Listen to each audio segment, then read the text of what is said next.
All right, we're back. Let's go. As we said, all day today, we will take time to do picks. We'll go around the league a little bit, but other than that, it's all calls all day until we finally bid you adieu. And about 6, it's just probably be me giving you some thoughts as I say goodbye. But this is the final show today after a run that began back in, I'd say the first show I did, I think, was 2 weeks after FAN was on the air.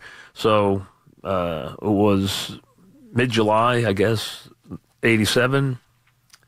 In afternoon drive, it was, I was in afternoon drive a lot in 88 because Pete was out a lot. But, and I filled in a lot. I filled in for the first time. My first show ever in afternoon drive was Thanksgiving Day, 1987. That was my first show ever in afternoon drive. I did that Friday and Thursday and Friday of Thanksgiving weekend in 1987. That was my first ever, and then 1989, Mike and the Mad Dog on September 5th began.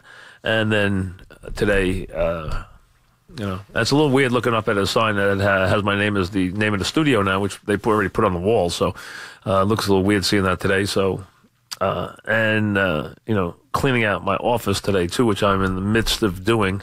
I had Will come and get all the junk out and throw it away. Got rid of all the books and taking a couple of things home. And then I just got to clean it out today when I leave. And that's it. They move on to other things, and that's the way things work. Dan in Hoboken, what's up, Dan? Hey, Mike, and just wanted to say congratulations on a great career, and look forward to seeing what's next. Mike, as a frustrated Met fan for a long time, a lot of your rants come to mind, and I wanted to know if there's anything, any particular memory, any blow you kind of look back at. I apologize. Can you give me one more time? I didn't hear enough of it. I guess we lost him. I apologize. I couldn't make it. I know what you said about the Mets.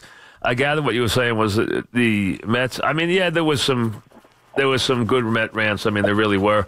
There was a couple. I mean, when they were going particularly bad, when I really got on them one day, they were an afternoon game where I just let him have it. That was a pretty good one a couple of years ago. John in Long Beach, what's up, John?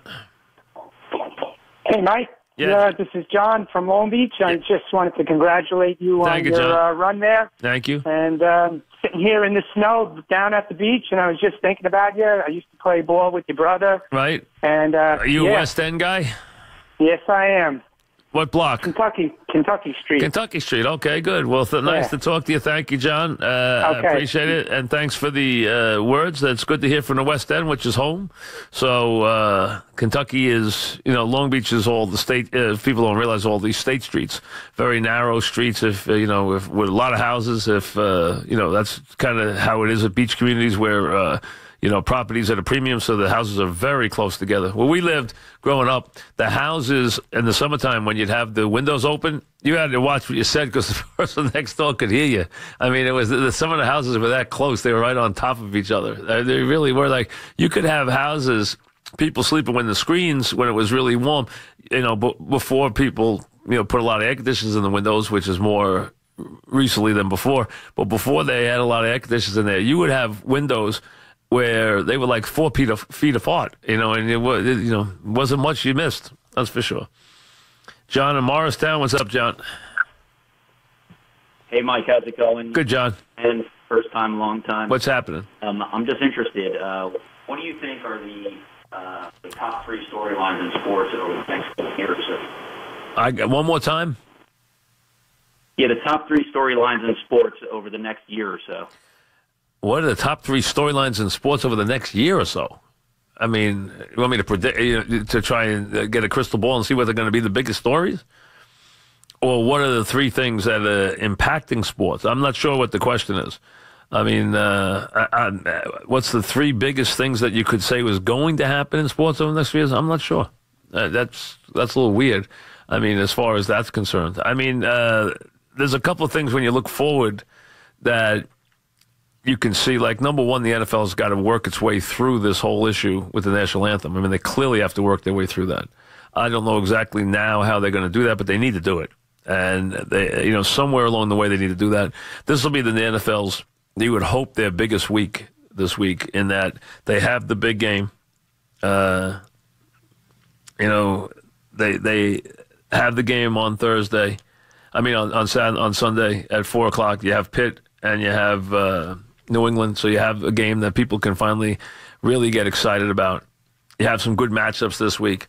You got Aaron Rodgers coming back this week, so those are positives. They really are. But as far as that, I don't know how to exactly answer that question. Dan in Chatham, New Jersey, what's up, Jan? Hey, Mike, how are you? What's happening? Just wanted to call and say congratulations. You're a legend in this city. I work a lot of shifts on the road. You got me through a lot of those shifts on the 1 to 6:30s. Wanted to thank you for that. And I wanted to tell you that your show after 9/11 was probably my highlight of your career, and that helped a lot of people in an unexpected way. So thanks a lot for that. Thank you. I mean, I don't know that it did that, but, that day, working that day it really was a very interesting show for me, a challenging show that day when I worked. It really was. It was such a odd experience going through that. And just as, you really don't know what the next moment's going to bring, what the next chapter is, what the information is going to be as we, was learn things so slowly that day. It was, I remember like it was yesterday, but who could ever forget it, as a matter of fact. Scott in Bayonne, what's up, Scott? Hey, Mike, how are you? Good, thank you. What's up? Good. I'm 30 years old. I've been listening in my whole life from in the car seat with my dad to Bar A and Radio City with you and Dog to now driving with my pregnant wife who doesn't like you nearly as much as my dad did. But just want to say thank you. And anytime you're in Bayonne, you got a drink on anybody in there because we love you. But my question is, who do you think is the most underappreciated athlete, in your opinion, in the New York area, New York, New Jersey area throughout the time you've been on air? One more time. Who's the most underappreciated athlete, do you think, in the New York, New Jersey area since you've been on air? Interesting. The most underappreciated athlete. That's a very good one. Well, I would think it probably wouldn't be somebody in baseball, because I don't think anybody's that underappreciated, or football, where there's a lot of attention. I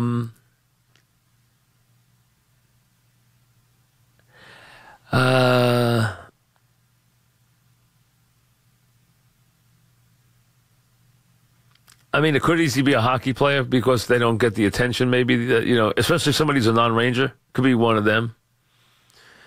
Somebody who was really good on the Devils, or somebody good on the Islanders like Tavares, or somebody like one of the great Devils. It could have been, someone like that, because I think that's probably the more likely one that would not get the attention they deserve more than anybody else. So I would probably pick somebody from one of those teams, because I can't think of one of the Yankees not getting attention. There's no Yankee I would think that I'd say, boy, he didn't get enough attention. I mean, I can think of guys that could have used a little more attention, through the years with the Yankees. But I can't think of someone where I'd say they really were underappreciated.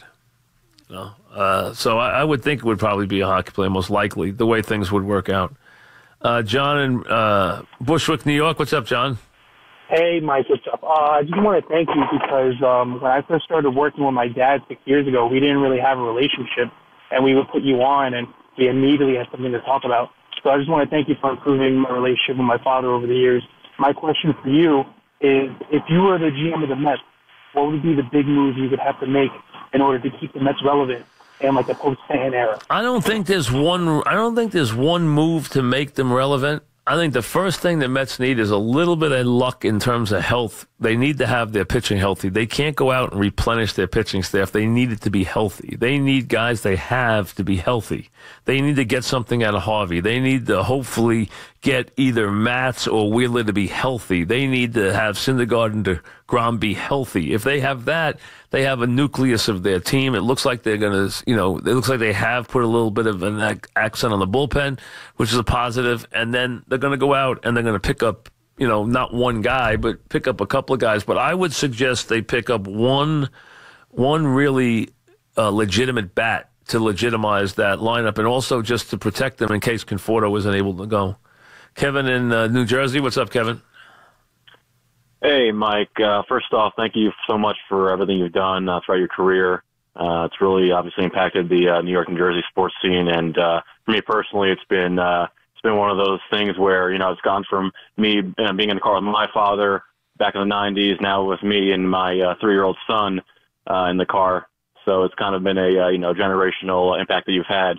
And also, I can't not forget to mention Mongo Nation on Twitter, who has kind of been my home away from home as I've moved up and down the East Coast. Yeah, they've been great over the past few years. That whole thing with the Mongo Nation and all the different things where the guys have on social media, and they've been an amazing following because it's not just that they're there. They show up at events. I mean, they show up in droves at events. So it's, they've made their presence felt wherever I am. They're always showing up. So from that standpoint, they've really been an incredibly loyal fan base and a terrific addition to the program in recent years, which is why I obviously thought so, because I named the horse after the group. So, that's why, I started treating that whole base that way. So they really were a terrific addition to the program and to just the whole experience of what we do. Brian in Wading River, what's up? Well, let me get to Steve first, then we'll get to Brian. Steve, go ahead. Hey, Mike, always want to say this, first time, long time. Thank you. Are you first time, long time? Okay. Absolutely. I listen to you all the time, a lot of entertaining. I remember years ago when the Yankees became relevant again, and you guys used to do those audio clips just to annoy the dog, and I'd be sitting here with my son. He was like 7 years old, and we'd laugh and laugh and laugh. Most of my sports memories with my son are always involved listening to you.